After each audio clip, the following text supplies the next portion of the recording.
Some Mars, like this one, have problems with first layer adhesion, inconsistent build height, and sometimes inconsistent layer thickness. It turns out that the problem is that the motors are built with a thrust washer in them rather than the bearings being rigidly located, and that means that if there's anything resisting the downforce of the build plate, it simply moves up and down. So anyway, I've created a kit to overcome this problem, a thrust bearing kit. There's an aluminium cup, a proper hardened steel thrust bearing.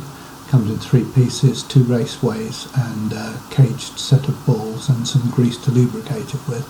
There's also a nut for taking up the thrust and the spanner for it, and a collar to hold the whole thing rigid when it's done.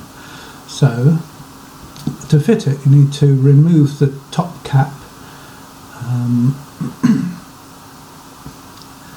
the build plate, and using a sharp implement take out the rubber cover, the black rubber cover that covers the screws which hold the nut. There's no need to take the screws right out, just slacken them and leave them in their holes. They have washers underneath them, so there's 8 things to lose if you take them out. Just need to remember to keep it the right way up. So remove all the screws that hold the carriage plate onto the linear bearings, and you can lift that off. Remember to keep it the right way up. Remove the nut assembly. This unit has one of my Z slides, twin rail Z slides fitted to it, but it's basically the same procedure if you don't have.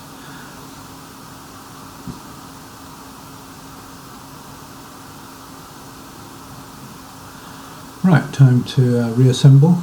So drop the anodized aluminium bearing cup in place. Grease the balls, just a small amount of grease will do. I might in future provide them pre-greased, I haven't decided yet. Anyway, assemble the 3 and drop them on in as one. They're a bit of a snug fit on the screws, you have to wiggle it a bit to get it down, but it will go. And there's a 3D printed plastic nut. It doesn't. We're not relying on the threads in the nut to hold it forever, just to take up the slack and compress the spring in the motor. So you need to adjust it so that. Well, I need to turn the motor off so I'm not fighting the driver. You need to just adjust it so you've taken the slack out of it and no more. Otherwise, it will start to tighten up if you overdo it. And then drop the collar on, press it down firmly and tighten it up very firmly, and then you can remove the spanner, and hey presto, no more backlash. So you can reassemble, put the bottom nut on so that the 2 dogs protrude above the surface of the top of the screw.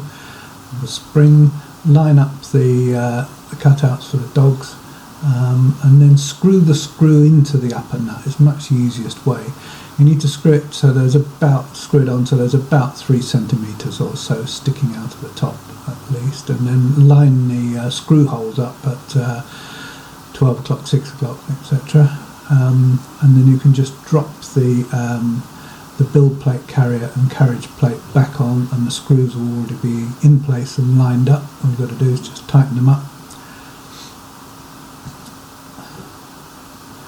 and then replace the black rubber cover, just stick it back in. Replace the screws that hold the carriage plate to the bearing blocks.